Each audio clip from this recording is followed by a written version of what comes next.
Here we go. You guys wonder what Steve-O's up to? He's apparently addicted to sex. He had a terrible sex addiction after quitting drugs and alcohol before finally turning his life around by completing 431 days of celibacy, and then he met the love of his life. There was a celibate man at the comedy show on Sunday, Celibate John. He was right in the front, stage right, table by himself, classic celibate guy move.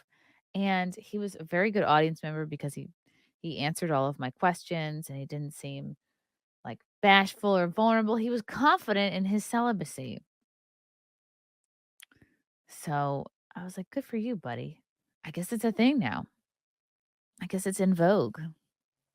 400. So this is over a year. He did a year of celibacy. He thought, you know what? I'm going to keep going. The Star of 49 spoke about his journey on what's underneath masculinity. He said things got so tremendously dark that he started acting out sexually. Oh, we've all been there. But he got treatment and things turned around after being sex free for 431 days. Wow. Yes, it absolutely can be an addiction. How did he overcome it? I think he just quit. He went cold turkey. I want to know how he met the love of his life, though. His real name, Steve-O's real name, is Stephen Gilchrist Glover. He was skyrocketed into fame, as you guys all remember, during the early 2000s after he started doing a series of shocking and over-the-top stunts as part of the MTV series Jackass, alongside a slew of other comedians like Johnny Knoxville, Bam Margera, Chris Pontius, and Ryan Dunn. I think at least one of those guys has died already. But now the TV sensation has opened up about how he became so out of control with drugs and alcohol during the early years of his fame, which led him to being arrested multiple times, evicted from his home, and eventually locked up in a psych ward. Ooh, life is about experiences. He said things got so tremendously dark. I mean, he looks basically the same too. He started acting out sexually. He would pick random fans out from meet and greets and sleep with them only to ghost them later. I mean, that's also typical famous man behavior. I think most famous dudes, whether they're musicians, comedians, jackass stars, are doing shit like that. Wow. There they are. Oh my god. Remember them? Look how they were like, I forget how young they were. The star of 49 was skyrocketed into the spotlight after he was doing I already read that. Oh. I forget that they were like in decent shape. I always thought Bam Margera was kind of chunky and like I never saw the why people liked him and I feel like I never took Steve-O seriously, but like Johnny Knoxville was kind of cute. Oh, there he go. Getting arrested. Wow. How did he meet the love of his life? Once I had a foundation in sobriety, I found myself really Why does his voice sound like he's trans? Has this always been the case with Steve-O? acting out sexually a lot. Do you think he damaged his vocal box or something? Developed this pattern where I would meet a woman and become infatuated with her. And Listen to his voice. He sounds exactly like Whoopi Goldberg. I would pour on the charm. And then, like, once she fell for me, then, Hold on. I have to get a clip of Whoopi Goldberg now. I will not sleep until this comparison is made. Words I cannot repeat. Then give me the respect Yes. of watching me while I'm doing my thing. Okay, now we're going to listen back to Steve-O. Just ghost. Not only was I not a little raspier. treating them the way that I want to be treated, I was actually treating them specifically the way I most fear being treated myself. Oh. I promised myself I'm not. He would. Oh my God.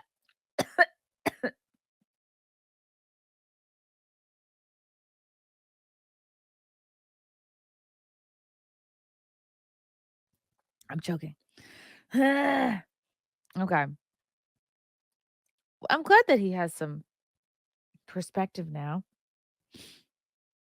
Not gonna act out anymore. And I just couldn't. It was just an endless cycle of Yeah, I think womanizing is like a sign of someone in an insecure place. because it's like a drug. Just like sleeping around a lot is a sign of someone in an insecure place. They like, oh, you just, it's like a drug. This episode of What's Underneath Ah, Masculinity ugh. These are the hosts of What's Underneath Masculinity. Yikes. is made possible with the Ugh. Okay, that's enough of that. None of this is new, by the way. Like money and fame is going to make people more promiscuous. I'm feeling like every day a new part of my body is complaining. It's See? And then you get old and you stop sleeping around. It's the circle of life. He eventually got professional help and he decided to become sex free. For that, that's pretty cool. For 431 days, he spoke about his journey on this podcast. He explained that he set out to be a star after dropping out of college due to bad grades. I wonder where he went to school. It was very clear to me that I was not well equipped to keep a normal job. I was lacking the basic survival skills to navigate the world. I think that's most college students, though, by the way. It was a tragedy of how much a loser I was. He spent a few years in the Ringling Brothers and Barnum and Bailey Clown College, but after he graduated, he found that he was not welcome into the world of comedy and faced a slew of rejections. That's comedy, though. Look, there he is in 2008, drinking and having the time of his life. But the self-absorbed and ego-driven Steve-O didn't give up on his dream. He started taping his tricks and sending the footage to every company he could. That's good. That's determination. Eventually, one of his videos ended up in the hands of future Jackass director Jeff Tremaine, who asked him to be part of the show. Well, that's good. While the reality star said he finally felt like he belonged when it premiered, he admitted it was a double-edged sword because he struggled with the immense pressure to succeed. Oh, this girl is cute. Where did he meet her? This is his fiance, Lux Wright, in 2019. So I imagine they're like married now. Oh my God, she's so cute. I love her. What's her deal? Oh my God, do you think he still has all these tattoos? Probably.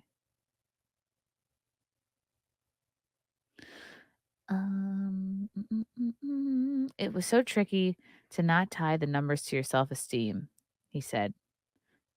Yeah, welcome to showbiz. It became very clear to me that I got to find separation between who I am and the persona of Steve-O. Steve-O compared working with his fellow Jackass stars to magic, but admitted that their wild lifestyle was becoming a little too much for him to handle. He also explained he couldn't shake the fear that it would all be ripped away from him at any moment. Yeah, that's the deal. That's the biz. That's imposter syndrome. When asked when his rock bottom moment came, he said it was at the premiere of the second Jackass movie in 2006. We more out of control with drugs and alcohol and sex than can ever be believed, he shared. We were taking the biggest risks, doing the craziest stuff, and everything just worked. It was like magic. Sounds like he was very lucky. I knew we were never going to beat that. I just felt like it's all downhill from here. I remember going to the premiere and it felt like I was at my funeral. Oh, I was so mad at the red carpet because it felt like it was the end. Wow. He also suffered from a major trauma a few years earlier when his mom had an aneurysm that left her heinously disabled both physically and mentally. Damn. It was like a suffering that shouldn't exist. I felt very angry at God that he would allow this to happen. Wow, that's rough. He recalled sending out an alarming email to everyone he knew in 2008 in which he admitted he was ready to die. He was put on an involuntary 72-hour psychiatric hold. Whoa.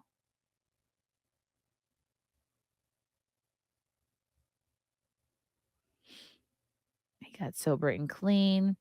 He started to treat women terribly. Yeah, I think that's like everybody though. That's like every famous dude. Everything was dark. His life was falling apart in 2008. He was arrested for felony cocaine possession, which he pled guilty to, and he got kicked out of his home. Soon after, the TV personality recalled sending out, oh, that's when he sent that email out.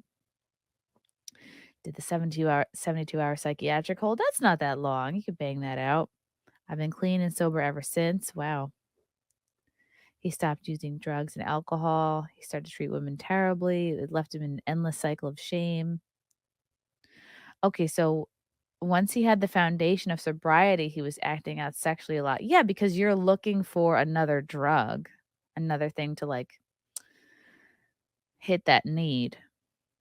I started touring the comedy clubs. I would do this meet and greet after the show. That was like a glorified audition to find a partner to act out with that night. Oh boy. Yep. That's why I don't do meet and greets. I developed this pattern where I would meet a woman, become infatuated with her, and pour on the charm. Once she fell for me, then, like a light switch, I would lose interest in her. I would just ghost. I felt so terrible about myself after doing it because not only was I not treating them the way I wanted to be treated, I was actually treating them specifically the way I most feared being myself treated. I was just like using people and throwing them away. I knew exactly what a piece of shit I was. It was an endless cycle of shame.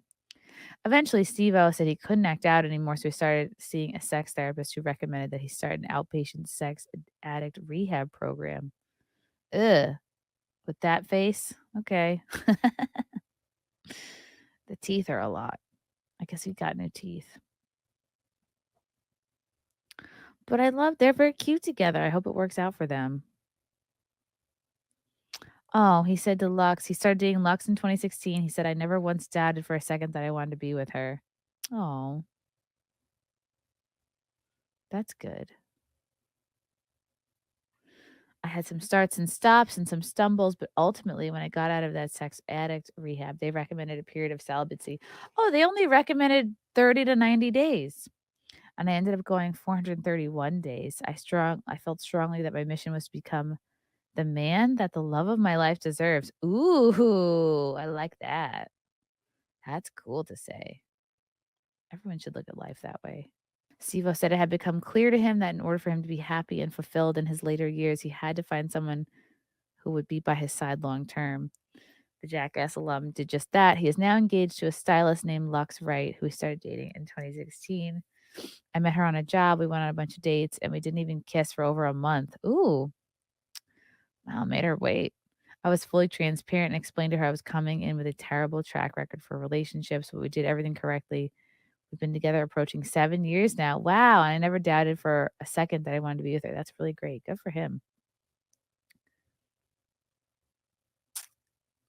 In the end, the 49-year-old said he's extremely proud of how far he's come. He concluded, I don't have any secrets. I like who I am.